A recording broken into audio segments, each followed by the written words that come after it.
E aí, moçadinha, tudo tranquilo? Lá na aula passada a gente conversou com vocês sobre protozoários. Aí a gente comentou que os protozoários estão no reino protista e que hoje em dia o reino protista também inclui as algas, ou pelo menos algumas das algas. Por que eu estou dizendo isso? Porque o nome alga, gente, é um nome que não tem valor taxonômico. Não é nem reino, nem filo, nem classe, nem ordem. É um termo, moçada, que a gente utiliza para descrever várias criaturas, incluídas às vezes até mesmo em reinos diferentes, mas que elas apresentam em comum o fato de serem autótrofas fotossintetizantes, uni- ou pluricelulares sem organização tecidual, e moçada que vivem em ambiente aquático ou, no mínimo, um ambiente bastante úmido. Isso quer dizer que qualquer criatura que tenha essas características, a gente pode chamar de alga. A gente pode pegar cara que é autótrofo fotossintetizante, uni- ou pluricelular sem tecidos, que vive em ambientes aquáticos ou ambientes úmidos, e chamar esse cara de alga. Tanto é que dentro do grupo das algas, nós podemos reconhecer 7 principais conjuntos de algas. Nós temos pessoas, número 1, as cianobactérias. Cianobactérias, né, gente? Antigamente chamadas lá de cianofícias ou algas azuis. O nome fície quer dizer alga, né? Daí a terminação fícia vai ser exatamente para alga. E aí as cianobactérias, cianofícias ou algas azuis. Por que elas são chamadas de algas? Porque elas são autótrofas fotossintetizantes, elas são unicelulares, elas vivem em ambientes aquáticos ou vivem em ambientes úmidos, então a gente chama de alga. Entretanto, pelo fato de elas serem unicelulares procariontes, hoje em dia é muito claro que elas não são exatamente algas não, né? Que elas são, na verdade, bactérias que têm características de algas. Elas são bactérias autótrofas fotossintetizantes, unicelulares em ambientes aquáticos e em ambientes úmidos. Daí a gente está tentando evitar o nome algas azuis. Está tentando evitar o nome cianofícias, usando o nome cianobactérias. Porém, contudo, entretanto, não sei como é que é a prova que você vai fazer. Às vezes o cara que faz a questão tem uma visão um pouco antiga das coisas e vai usar o nome algas azuis, né, cianofícias, ao invés de cianobactérias. Como são procariontes e, na verdade, são bactérias, é muito claro que esses carinhas aqui estão no reino Monera e ponto final. Não tem o que discutir. Você tem, moçada, algas chamadas de euglenófitas. Meu Deus, que nomes lindos! Algas chamadas de crisófitas ou de atomáceas. Cada nome mais sensual do que o outro, né? Quem estava aí pensando no nome do filho, né? Que não tinha nenhuma ideia ainda para um nome bacana para o filho, a aula de hoje vai ter várias sugestões legais de nomes lá para o seu filho, né? Crisófita, diatomácea, se for menina, né? Sei lá, dinoflagelado, se for um menino, show, né? Dinoflagelados ou pirrófitas. Pois bem, gente, idiotices do Landim à parte, euglenófitas, crisófitas ou diatomáceas, dinoflagelados ou pirrófitas, são caracterizados por serem unicelulares eucariontes. E, gente, não há a menor dúvida da classificação desses caras. Como eles são unicelulares e são eucariontes, a gente, moçada, joga eles no reino protista e corre para o abraço. Ou seja, não tenho dúvida em relação a euglenófitas, crisófitas ou diatomáceas, dinoflagelados ou pirrófitas. A dúvida de classificação, ela fica principalmente para os 3 grupos que estão faltando para a gente descrever. Nós temos lá as rodofícias. Ora, moçada, o nome rodo, certa vez eu falei disso, é o mesmo radical que deu origem ao espanhol rojo, o mesmo radical que deu origem ao inglês red, vermelho. Daí, fofinhos, elas são as algas vermelhas aqui pra gente. Nós temos, gente, as feofícias, também chamadas de algas pardas. Feo quer dizer marrom, algas pardas ou algas marrons. E você tem pessoas lá, as clorofícias. Clorofícias, né? Que nem no nome clorofila, cloro quer dizer verde, são lá as algas verdes. Qual é o problema para classificar esses três jovens? É que, a princípio, moçada, esses três caras, eles são pluricelulares, né? Sendo que, apesar de eles serem pluricelulares, eles não apresentam organização tecidual, né? A propósito, tem lá algumas variedades, algumas espécies nesses grupos que são unicelulares. Aí, como é que eu classifico esses caras? Ora, tradicionalmente, classificava esses caras no reino vegetal. Por que tradicionalmente classificavam esses caras no reino vegetal? Porque a maioria deles é pluricelular. Entretanto, a gente lembra para vocês que dentro da definição do reino vegetal, atualmente, nós temos que, para alguém ser planta, esse cara tem que ser autótrofo fotossintetizante. Ah, beleza. As algas são desse jeito. Tem que ser pluricelulares, obrigatoriamente com organização tecidual. E o resultado, moçada, que para ser planta de verdade, para ser planta, só se for pluricelular com tecido. O que quer dizer que, como essas jovens às vezes são unicelulares, já não faz sentido dizer que elas são plantas. Ah, e mesmo as que são pluricelulares não apresentam organização tecidual. E para ser planta, tem que ser pluricelular com tecidos, né? Algumas são unicelulares, as que são pluricelulares não têm tecidos, e daí a tendência mais moderna é classificar essas jovens também dentro do reino protista. Mas aí, de novo, é foda, né? Que de vez em quando você pega lá o cara que fez a questão da prova, ele tem uma visão, talvez ultrapassada, uma visão antiga, sei lá, que nem o Landim que gosta de colocar, sei lá, trema nos U's, né? Que ele não admite lá que tiraram o trema do U, né? Algum cara lá que faz a questão talvez não admita que tiraram as algas pluricelulares do reino planter. E eu já peguei questões recentes de vestibular, né? Que colocam lá esses grupos de algas estando dentro do reino vegetal. Mas aí, cara, é questão de ponto de vista. Volto a dizer, não é o ponto de vista mais importante. O ponto de vista mais importante é que essas garotas são protistas. E eu posso justificar de várias maneiras. Elas são protistas. Motivo número 1, porque elas são unicelulares ou pluricelulares sem tecidos. Esse aqui é o motivo, talvez, mais tradicional. Mas tem outra. O reino vegetal, hoje em dia, é classificado como criaturas que são autótrofas fotossintetizantes, pluricelulares com tecidos, e, gente, a apomorfia, que define o reino vegetal, para quem não lembra, a apomorfia é uma característica exclusiva de um grupo de seres vivos e presente em todos os grupos, todos os membros daquele grupo.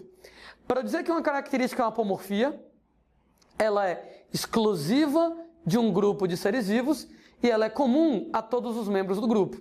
Tanto é que nas aulas de taxonomia eu comentei que a apomorfia é uma característica que sozinha define o grupo. Ora, se ela é exclusiva daquele grupo e todos os integrantes daquele grupo têm essa característica, a apomorfia sozinha define o grupo.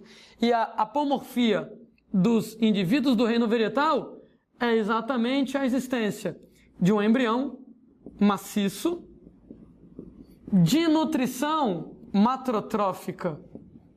Meu Deus, que coisa horrorosa é isso aqui. Beleza, vamos por partes. Embrião maciço, um embrião, moçada, que não é oco, né? Um embrião, por exemplo, que do lado de dentro, ele apresenta células também, ele é maciço. Sendo que nós animais temos embrião, né? Entretanto, o embrião dos animais é um embrião oco. Esse embrião oco, exatamente na fase de blástula. Você pega lá nas aulas de embriologia que o nosso embrião, moçada, na fase de blástula, ele tem uma cavidade interna, então ele é oco. Pronto. Enquanto que animais apresentam um embrião oco na forma de blástula, nas plantas, o embrião é maciço. Eu diria, moçada, lá que o embrião dos animais lembra uma bola de ping-pong. Uma bola de tênis, tem um buraco dentro, ele é oco. Mas, moçada, o embrião das plantas lembra talvez uma bola de sinuca. É maciço, é sólido por dentro. Quando você fala que a nutrição ela é matrotrófica, trófica, quer dizer, nesse caso, moçada, alimentação, matro, mãe. Nutrição matrotrófica é uma nutrição dependente da mãe.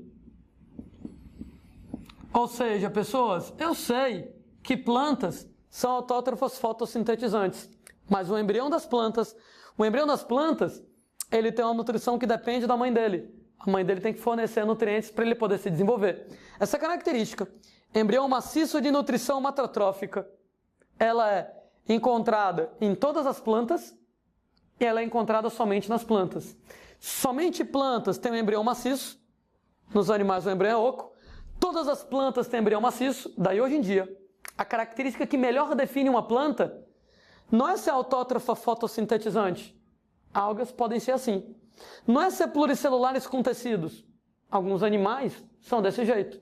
A característica que sozinha define as plantas, a apomorfia das plantas, ufa, de novo, exclusiva das plantas e comum a todas as plantas, um embrião maciço de nutrição matrotrófica. Daí, só é planta hoje em dia briófitas, que são os musgos, pteridófitas, que são as samambaias, gimnospermas, que são os pinheiros, e angiospermas, que são as plantas que têm flores e frutos. E as algas, ora, modernamente, as algas não são vegetais, estão no reino protista, porque algas não apresentam embrião. Nesse caso, moçada, algas não vão apresentar embrião.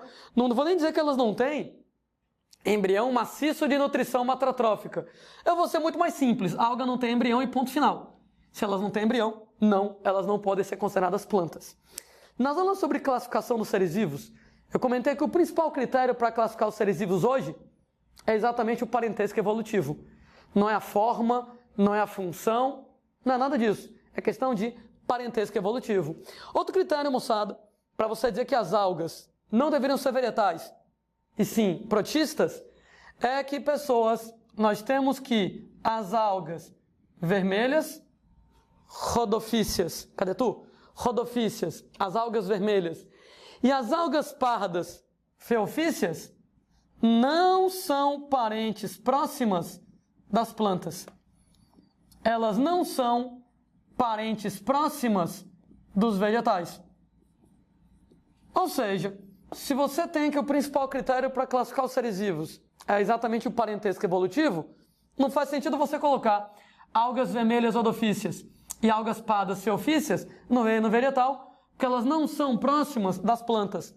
As clorofícias, sim. As clorofícias, eu admito que elas são bem próximas das plantas. Por que eu vou colocar aqui clorofícias? Elas são bem próximas das plantas. De todos os grupos de algas, algas verdes, clorofícias, são as evolutivamente mais próximas das plantas. Porque, gente, elas compartilham algumas características em comum com as plantas. Elas compartilham os mesmos tipos de clorofila. Bom, deixa eu adiantar uma ideia. Existem 5 tipos de clorofila. A, B, C, D e E. Todos os seres vivos que fazem fotossíntese de maneira semelhante à das plantas têm clorofila A, né? Então a clorofila A, ela é obrigatória. Sendo que sempre A e outra, né? Pode ser A e B, A e C, A e D, A e E. Ou seja, é A e mais alguma outra. Sendo que as algas verdes, clorofícias, são evolutivamente as mais próximas das plantas, que compartilham as mesmas clorofilas A e B. Em outras algas, pode ser A e C, A e D, mais clorofícias, as mais próximas das plantas, tem lá clorofilas iguais às das plantas A e B. Além de ter as mesmas clorofilas A e B, você tem a mesma substância de reserva nutritiva. Essa substância de reserva nutritiva na forma de amido. Estou dizendo isso porque cada alga armazena um material de reserva nutritiva diferente. Tem algas que armazenam óleos, tem algas que armazenam outros tipos de polissacarídeos que não o amido. Entretanto, algas verdes e plantas de verdade, vão ter a mesma substância de reserva na forma de amido. E a gente tem, moçada, que elas compartilham a formação de uma parede celular derivada de uma lamela média. Eita caralho! Para quem não lembra lá das aulas de citologia, a lamela média é uma estrutura derivada do complexo de Golgi, que origina a parede celular das células vegetais.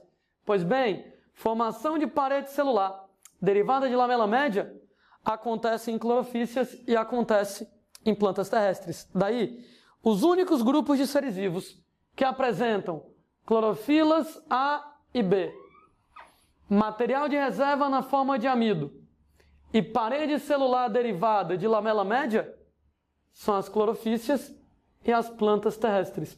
Daí, de todos os grupos de algas que eu descrevi, falei de 7 grupos de algas, os evolutivamente mais próximos das plantas terrestres, as clorofícias, mesmo as clorofilas A e B, mesma reserva de amido, lamela média formando a parede celular. O que quer dizer?